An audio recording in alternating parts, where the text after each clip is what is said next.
Hello everyone. In this video, I'm going to talk to you about the candidates that have been put forth for the Lok Sabha election in Uttar Pradesh. I'm going to be comparing the candidates announced by the Samajwadi Party to those announced by the Bharatiya Janata Party.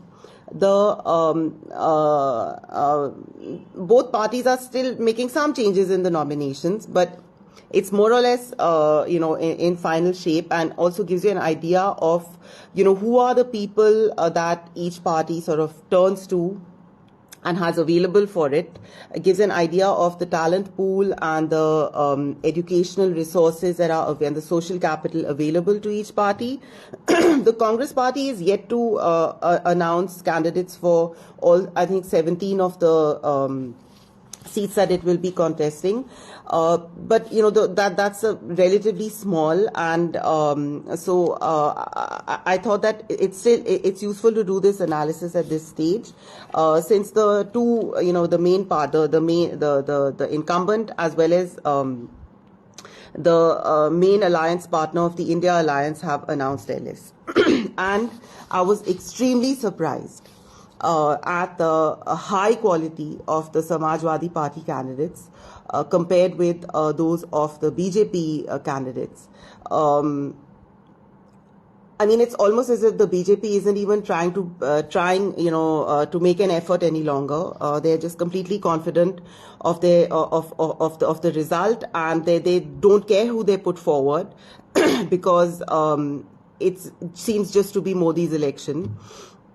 This is another, attempt on my part. Indian middle class, educated people who keep complaining that there's no alternative to Modi and that there's no alternative to Yogi, and that, the Congress and all the India Alliance partners are unqualified. You talk about them as if they are a bunch of clowns. So I've already done a video where I've busted that myth so far as the top leadership is concerned, comparing the BJP with the opposition parties. And now I'm going to compare the BJP's candidates in Uttar Pradesh with those of the Samajwadi Party. First, what I found actually really exciting, even in this depressing time, was the kind of very, very exceptional candidates. People who had really done something for society, or people who were especially qualified.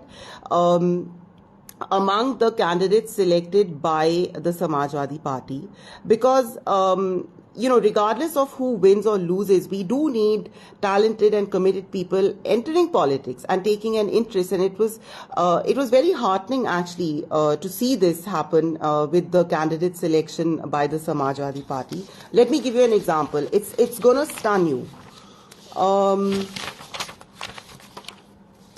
So from Farrukhabad, the Samajwadi Party has announced Dr. Naval Kishore Shakya. He is a cancer surgeon, and he's very well known and well loved for the work that he's done, for the service that he's done. And he has set up these cancer hospitals in Lucknow as well as in Kayamganj. Dr. Naval Kishore Shakya from Farrukhabad. Really a candidate worth watching. The BJP has not yet announced a candidate for this constituency, so far as I could tell. So I don't know who they're going to put against him. Then the most exceptional was from Kairana. Kairana is in any case very special to me because, as some of you might know, I learn music, and my ustad is from the Kairana Gharana, and the Kairana actually produced a Gharana of Hindustani classical music, which is the most loved since just around the time of independence and thereafter. And so many famous performers come from there, including Pandit Bhimsen Joshi, even light music singers like Muhammad Rafi, playback singers trained from ustads of the Kairana. Anyway, so the thing is that the SP candidate from Kairana is a young lady, a young woman, Ikra Hassan Chaudhary, and she is a BA in history from Lady Shri Ram College, an LLB from Delhi Law Faculty, and she has a postgraduate degree in international politics from SOAS in London in 2020. What a candidate! Against her, the BJP has put up Mr. Pradeep Kumar, who has an MA from the Maharaja Singh College, Saharanpur, Chaudhry Charan Singh University, made it 1995, and he is listed as an agriculturist. Well, I mean, it was very exciting, and Ikra Hassan is one of the many Muslim candidates that I see over here who are far more qualified than their colleagues within or outside their party among the other candidates. Like I said in my previous video, I saw this among Muslim candidates, among reserved constituency candidates, and among the women candidates from both parties, that they are far more educated than their colleagues, and it tells its own story about who's working hard. You know, who's really striving, and who's focusing on bettering and becoming better and better, you know, who's wallowing in negativity and creating division in society. Then another exceptional candidate that caught my eye, again from the Samajwadi Party, is Dr. S.P. Singh Patel. He is a very well-known educationist in UP and is chairman of a chain of schools known as the Lucknow Public Schools and Colleges. So this is very different from the kind of impression that one is given that, you know, I mean, there are only gundas in, you know, these non-BJP parties in Uttar Pradesh. It's not true. I mean, a conscious effort seems to have been made here, and I'll take you through the qualifications of the other SAPA candidates to, you know, bring good energy, talent, and education into politics there. Another which caught my eyes is Shreya Verma from Gonda, and she caught my eye because she went to Welham School, which is a very good school for girls, probably one of the best schools in the country for girls, boarding schools, and she's also a graduate from Ramjas College, Delhi University. Did I find any especially exceptional candidates from the BJP? To be fair, okay, so there's from Saharanpur, there's Raghav Lakhanpal, who went to Doon School and has an MBA from the IMI Delhi. It's a management institute.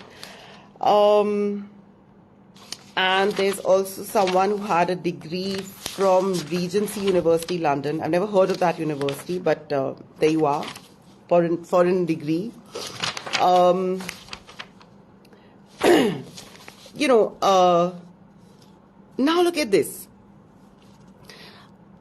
Among the candidates, remember in my previous video, I talked about how, you know, it's the BJP, when I compared 46 ministerial position members of the BJP with senior leaders of the opposition parties, there were 4 who were below college level, and it's not even clear, you know, like what kind of education at all that they had, and there was no one of that low level among the opposition leaders. I mean, this is a similar, you know, pattern of a low bar from BJP candidates. You can even see in their Lok Sabha candidates. They of the candidates who've been announced, there are 2 who are only 8th pass, and both of them are from the BJP.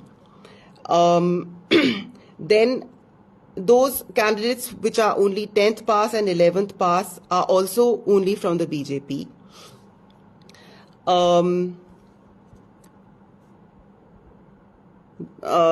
The lowest educational qualification, there was one, there's one who's from higher secondary, one higher secondary school certificate holder from the BJP, and one from the Samajwadi Party.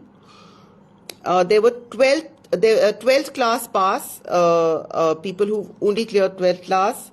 There were 2 from the Samajwadi Party, 1 from the Congress, and 8 from the BJP. So at the lowest rung of educational qualifications, the maximum candidates are from the BJP. some of them, may well be farmers, and it's not necessary. I mean, you want to have a farmer representation as well, but when you look at the constituencies where both the Samajwadi Party and the BJP have announced candidates, there were many constituencies in which the Samajwadi Party candidate was much more qualified than the BJP candidate. For example, let's go through that right now. In Aligarh, you have Mr. Bijendra Singh, who's a BA from Agra University and DP Education from Nagpur Vidyapeeth, whereas the BJP candidate Satish Kumar Gautam is a graduate of the Swami Vivekanand Subharti University. From Amroha, Kumar Danish Ali is standing from the Indian National Congress. He is a BSc and MA from Jamia Millia Islamia. And his opponent is Kanwar Singh Tanwar of the BJP, who's 8th class pass. In Akbarpur, the Samajwadi Party is an LLB party candidate is an LLB from Kanpur University, while the BJP candidate is 10th class pass. From Azamgarh, at the moment, the Samajwadi Party has not announced. There's some talk that Akhilesh Yadav might stand from there. And the BJP candidate is 12th class pass. From Amethi, Smriti Irani, who is school level, I believe. Then from Badaun, there's still some confusion about Badaun. Here you have Shivpal Singh Yadav, who is a graduate of Lucknow University, and Durvijay Singh Shakya from the BJP, who's an MA from Vishab Mandal Inter College, Bareilly.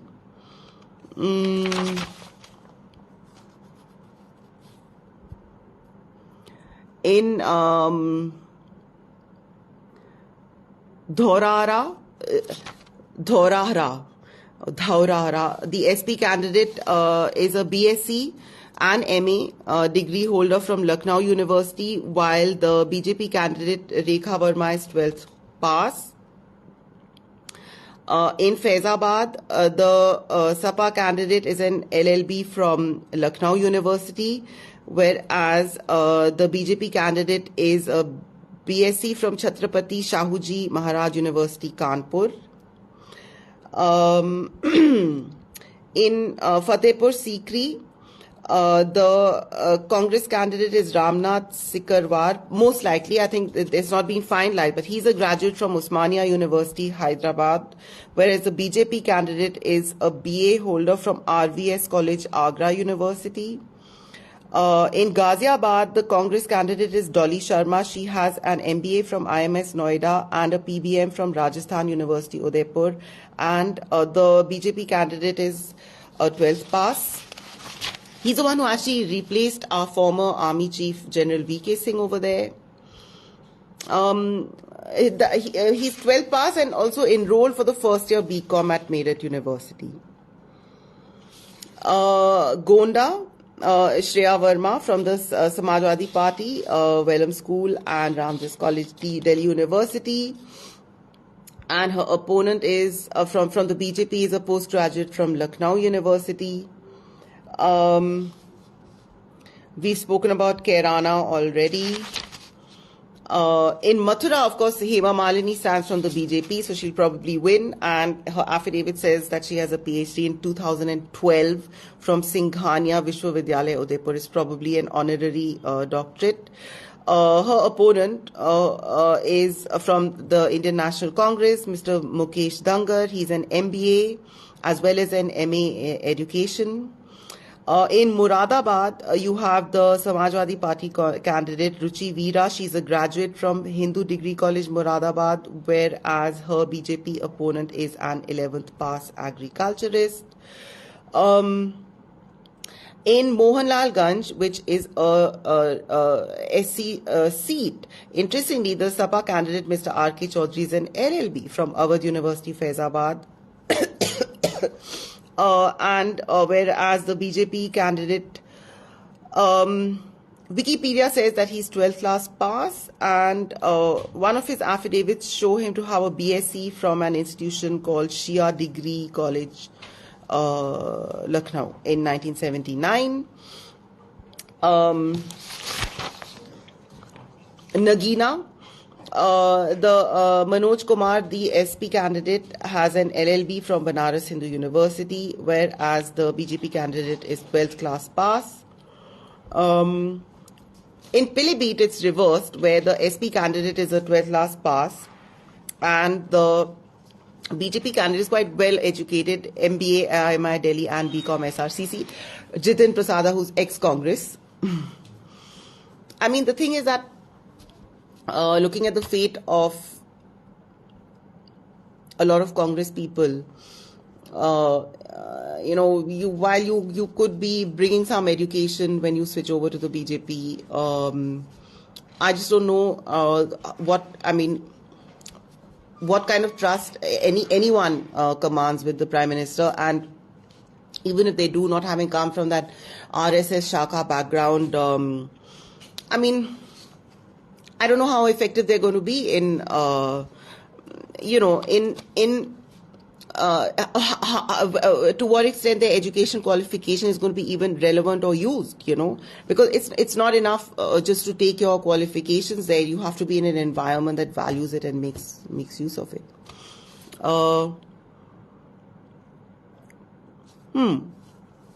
Did we talk about Rampur? So in Pratapgarh, I had talked about Dr. S.P. Singh, the famous educationist and founder of Lucknow Public Schools and Colleges. His opponent from the BJP is an 8th class pass. Pratapgarh. In Rampur, the Sapa candidate is Mohibullah, MA from Jamia Millia, and his opponent in his affidavit under education has categorized it as others, and also has written Hindi Sahitya Sammelan Prayag Certificate 2000. So one of the things that is happening is that so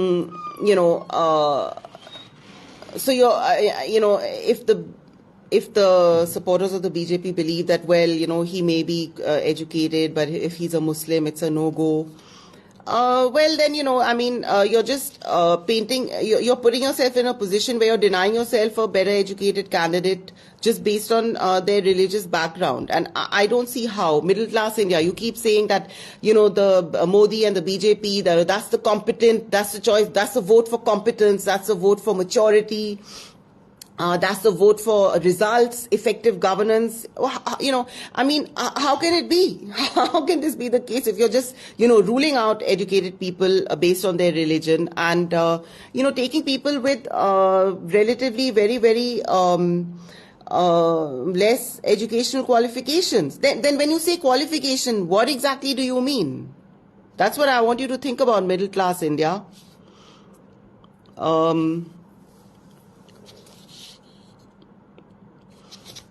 It repeats again. Another Muslim candidate, Shafiqur Rahman Bark of the SP, from the Sambhal candidate. He has a BA from Agra University, and his opponent from the BJP is a 10th pass.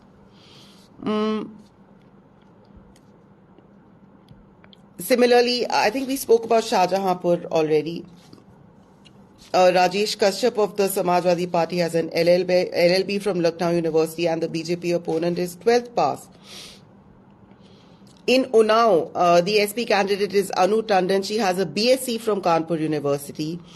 And her opponent is an Acharya Sakshi Maharaj. His affidavit says he has a PhD from Haryana Sanskrit Adarsh Vidyapeeth Palwal. So, whatever else you're doing, middle class India, when you say that, it's about, well, you have to be competent and it's not competent and it shouldn't just be a family and all of that. Well, your vote, I don't know if it's delivering competence to the country. I appreciate your concern for competence, but I think that something else is going on because it's so blatantly, you're not getting competence over here. It's a bit of a joke.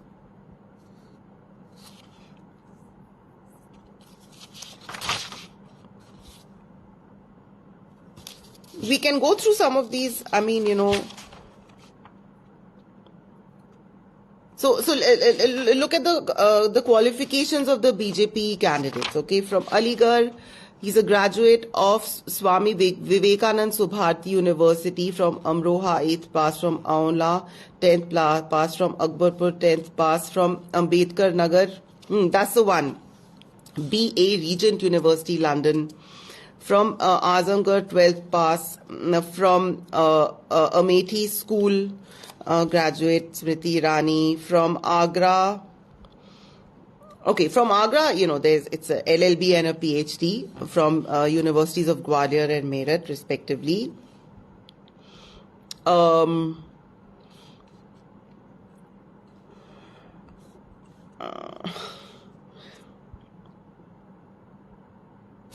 The reserved constituencies, the level of education, it does go up, I must say. Like Bahraich, the BJP candidate is an MBA and PhD. Similarly, Bulandshahr is a graduate. The candidate is a graduate from Chaudhry Charan Singh University. A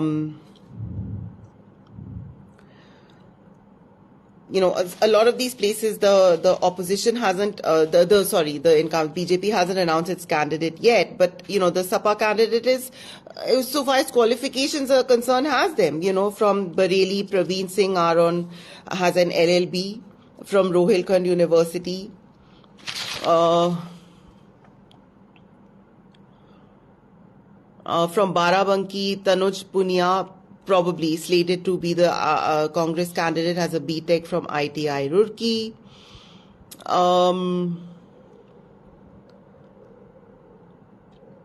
Deoria, again a Congress candidate, Akhilesh Pratap Singh, has an MA in History from Allahabad University.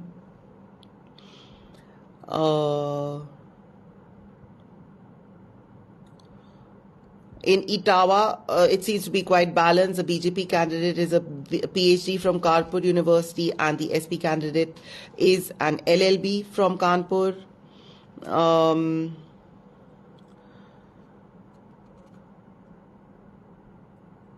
In Fatehpur Sikri, the BJP candidate is a BA from Agra University, whereas the Congress candidate slated to be is a graduate from Osmania University, Hyderabad. So there you have it. So it's just a myth.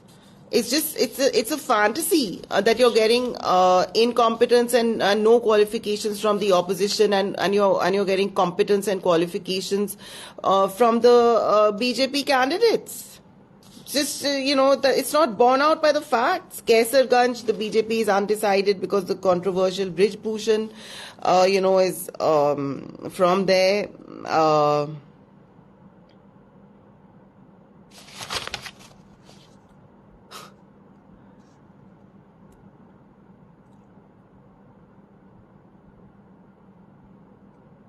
Kannauj, you have a graduate from Pandit Sundarlal Memorial Postgraduate College, Chhatrapati Shahuji Maharaj University, Kanpur.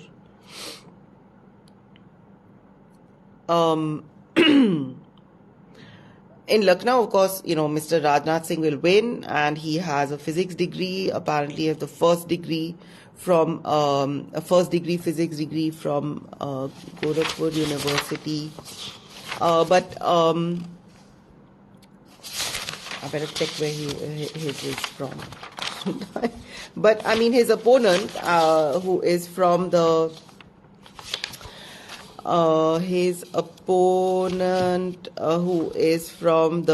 Samajwadi Party, he has a BSc from Jai Narayan Degree College and an LLB from Lucknow University. From Mainpuri, Dimple Yadav stands, Akhilesh Yadav's wife, and Samajwadi Party. She's a BCom from Lucknow University. The level of education among women candidates from opposition parties is generally higher than from women candidates of the BJP.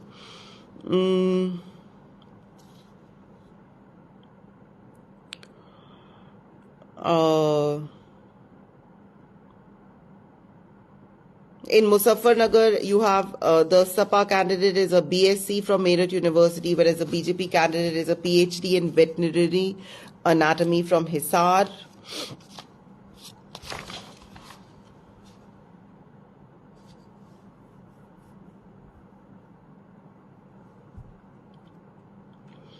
In Selampur, the BJP candidate has listed his educational qualification as Other, Diploma Electrical Engineering, GB Pant Polytechnic, Lucknow. In Shravasti and Sitapur, I only have the BJP candidates, and they are respectively from Allahabad University and Kanpur University. We spoke about Unnao already. Yeah, there you are. That's right. Rajnath Singh has a physics degree from Gorakhpur University. So, I mean, isn't this surprising? We seem to be living in some kind of made-up world, and it's, our decisions must be based on facts and the reality, and that's why I'm putting all this information out there. Thank you for your attention.